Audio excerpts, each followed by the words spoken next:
Right now we're sitting in the wonderfully wild garden behind the parsonage at Dorfstrasse 19 in Kleinhüningen. This is where C.G. Jung grew up from the ages of 4 until 21. My book is called C.G. Jung The Basel Years, a walking guide. So basically it is a tour guide that guides you through the different places in the footsteps of C.G. Jung, through Kleinhüningen, Basel and Binningen.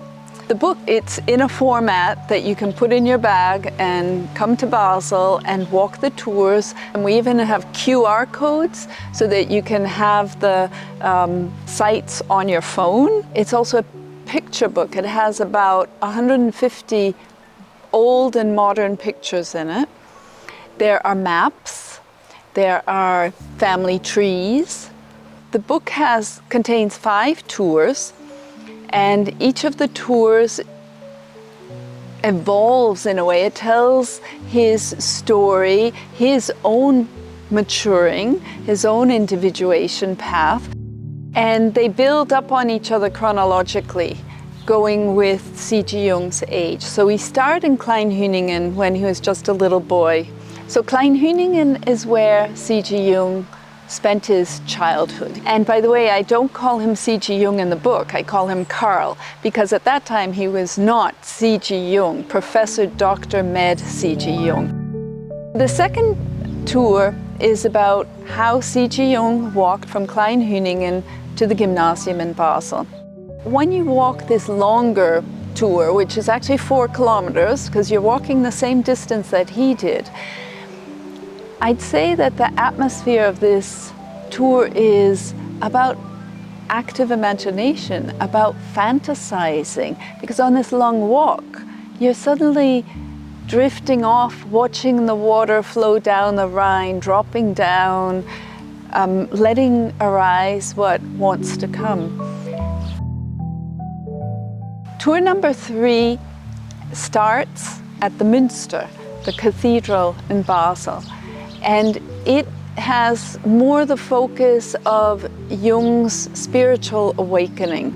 Here we hear about his tour dream, and we then wander down and to the center of Basel, the Barfüßerplatz, where we hear about the Grail legends. We go up the other side, because Basel is very hilly, up the other side to where his mother was born and grew up.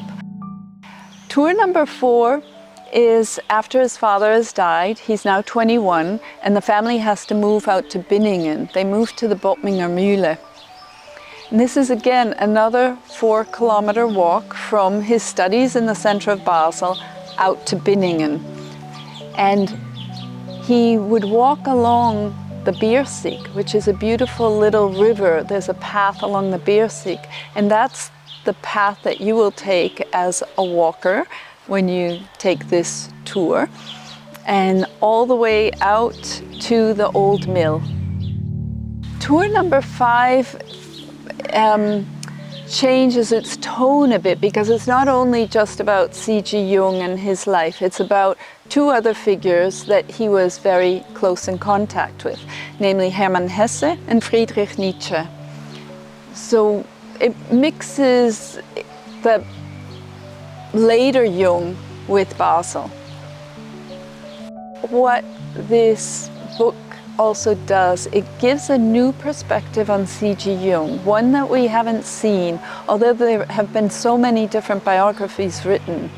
Often we get to know C.G. Jung from his inner life. Now we're really seeing his outer life. Where did he walk? What buildings did he pass through?